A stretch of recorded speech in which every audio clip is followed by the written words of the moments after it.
अस्सलाम वालेकुम व्यूअर्स, मैं नाजिया खान एक ओजांकियंस। आप सब कैसे हैं? उम्मीद करती हूँ आप सब ठीक होंगे और आप सबकी दुआ से अल्हम्दुलिल्लाह हम भी बिल्कुल ठीक है। तो स्वागत है आपका ओजांकियंस की दुनिया में। तो पिछली वीडियो में मैंने कुछ दहेज के बारे में बात किया था। आज फिर मैं उसी टॉपिक पर कुछ और बातें करना चाहती हूँ। दहेज प्रथा भारत में कैसे प्रॉब्लम क्रिएट कर रहा है, इसके क्या सॉल्यूशन होने चाहिए, इसके बारे में कि किस तरह से ये प्रथा हमारे देश में लागू हुई, कब ये सोसाइटी का एक महत्वपूर्ण हिस्सा बन गई, शादी से पहले और शादी के बाद क्या इसके क्या क्या प्रभाव हैं। तो हम बात करते हैं कि इसकी शुरुआत कहाँ से हुई। इसकी शुरुआत वैदिक एज से हुई, जहाँ लड़का और लड़की को समान माना जाता था, जहाँ माता पिता की जायदाद पर समान अधिकार होता था, जिसे माता पिता गिफ्ट उपहार के तौर पर उसके फ्यूचर की सिक्योरिटी के लिए देते थे। और बाद में सोसाइटी ने इस पर्टिकुलर सिस्टम को अपने अकॉर्डिंग इसे मोल्ड कर दिया कि जहां माता पिता अपनी खुशी से अपनी बेटी को शादी के टाइम पर प्रॉपर्टी में हिस्सा प्रोवाइड करते थे, वहां अब लड़के वाले अपनी तरफ से डिमांड करने लगे हैं कि उन्हें कितना और क्या दहेज में चाहिए। और आने वाले टाइम में सोसाइटी इसको अपने हिसाब से इसको रिचुअल और कल्चर सिस्टम बना लिया है कि शादी में दहेज देना ही होगा। तो दोस्तों, ये हमारे देश का कल्चर और रस्म बन चुका है। दोस्तों, इसमें सबसे इंटरेस्टिंग फैक्टर क्या है, क्या निकल कर आता है कि दहेज की एक रेड लिस्ट बन चुकी है। मतलब दहेज जो है वो रेट्स के अकॉर्डिंग डिवाइड कर दिया गया है। एग्जाम्पल के तौर पर बात करते हैं, सपोज दैट अगर लड़का आईपीएस ऑफिसर है तो लड़की का रेट लिस्ट हो जाता है 1 करोड़ के आसपास।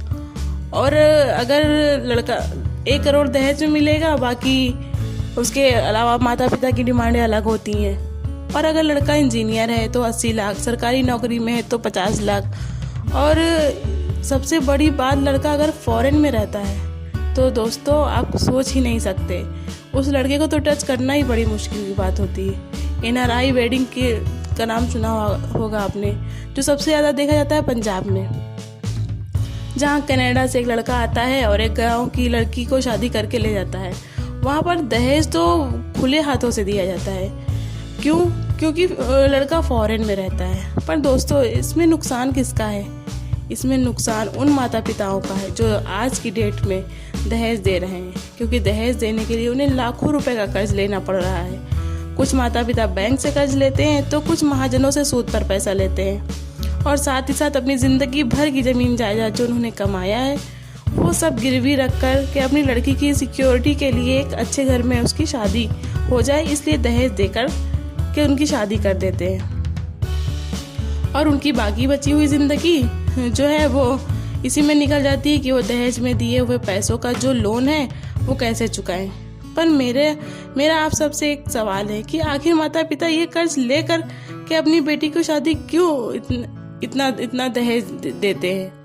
इसका सीधा सा जवाब ये है कि ताकि उनकी बेटी का जो फ्यूचर है वो सिक्योर रहे, वो सेफ रहे और उनको एक अच्छा जीवन साथी मिले जो जीवन भर उनका साथ निभाए। लेकिन इसकी क्या गारंटी है कि वो लड़की सेफ है, शादी के बाद भी सेफ है?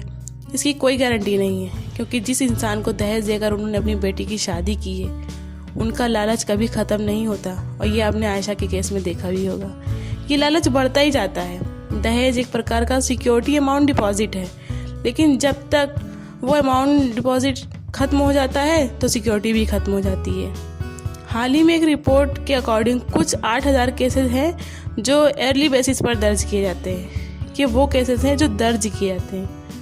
80% केसेस तो आज के दौर में जहाँ रिपोर्ट की ही नहीं जाती है, जस्ट बिकॉज कि समाज, हमारी ये सो कॉल्ड सोसाइटी है, वो उन्हें एक्सेप्ट नहीं करेगी, या फिर वो आगे चलकर खुद पर निर्भर नहीं है, या नॉट सेल्फ इंडिपेंडेंट। तो वो खुद के डर से या समाज के डर से इन चीज़ों को रिपोर्ट नहीं करती और पूरी ज़िंदगी ऐसी चीज़ों को सहती रहती हैं। तो दोस्तों, जहाँ हमने बात की इतनी प्रॉब्लम की, तो जान लेते हैं इसमें छोटा सोल्यूशन के बारे में। सॉल्यूशन ये कहता है दोस्तों, हमें अपने घर से ही इसकी शुरुआत करनी होगी। अपनी बेटी भी, अपनी बहनों को पढ़ने की आज़ादी देनी होगी। उन्हें पढ़ाना है, उन्हें सक्षम बनाना है, उन्हें आत्मनिर्भर बनाना है। उनको एक पॉजिटिविटी देनी है कि वो जो करना चाहती हैं वो उनके लिए फ्री हैं। They are free to do anything. जो जॉब करना चाहती हैं वो जॉब करें, जो बिजनेस करना चाहती हैं वो बिजनेस करें।